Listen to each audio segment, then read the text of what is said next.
tayo, ang binhi ng pag-asa. Ako, tayo, ang binhi ng pag-asa. Panasang pagtatamnan, maging handa upang mabiyayaan. Bawat pagsibol may dalang pag-asa, masaganang bukas natin ngayon simulan na.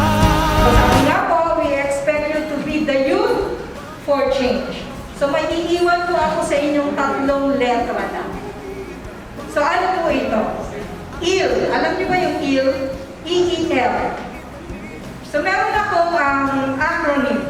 So the first letter E stands for empower.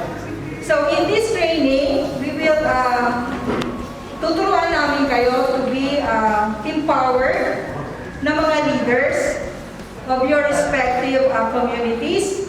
And the second letter is E again, which stands for engage. So hindi lang po tayo dapat manatili kung saan tayo ngayon. We have to engage and we have to take actions sa nangyayari po sa ating kapaligiran. Hindi po tayo maging dapat manahimik lang. So makialam po tayo ano. And the last letter stands for L, which means to lead. So as empowered leaders, we have to lead. So turuan po natin mga kabataan natin ngayon sa inyong lugar na hindi lang po ang agrikultura ay, anong tawag dito? Yung hindi pagkakakitaan. Sana maipakita nyo kung ano man yung inyong malalaman dito ngayon sa 3 araw na training natin, ay maisagawa po natin sa pamamagitan ng ating project na isasagawa.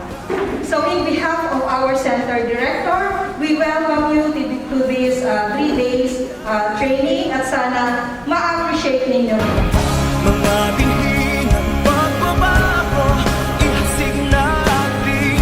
Mga binhi ng pagbabago, at patubuin. Kung ano ang itanim, siya rin ang aanlihin. Kaya't ang kinig pag-iwanin, mga binhi ng pagbabago.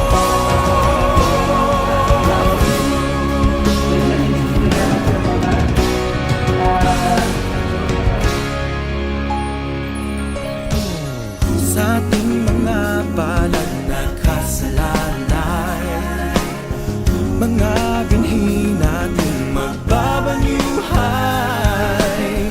Nawa ang lupang siyang pagpupunlaan, gawing sa... Hi, I'm Daniel Bragais from Canaman.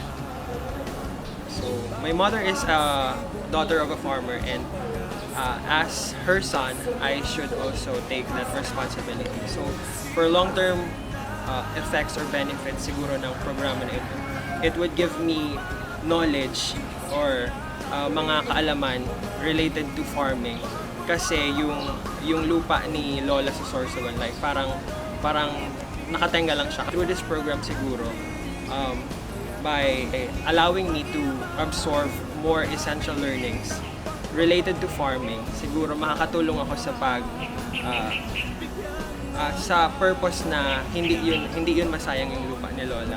No one can know what will happen today or tomorrow. So why not let's start it from ourselves na to take action and to change the situation, whatever the situations are.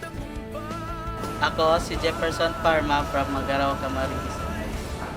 Dahil dito sa program, madadagdagan yung parang self-confidence ko para mga kabataan. Bilang isang youth, i-encourage ko ang ibang youth na mag-engage sa agriculture, buksan ang kaisipan kung ano ang kahalagan ng pagkakaroon ng free-range chicken. Ipapakita ko sa kanila kung ano yung natutunan ko at kung paano mag-manage ng mga hayop. Kaya't ang kinig pag-iwanin, mga binhi ng pagbabago.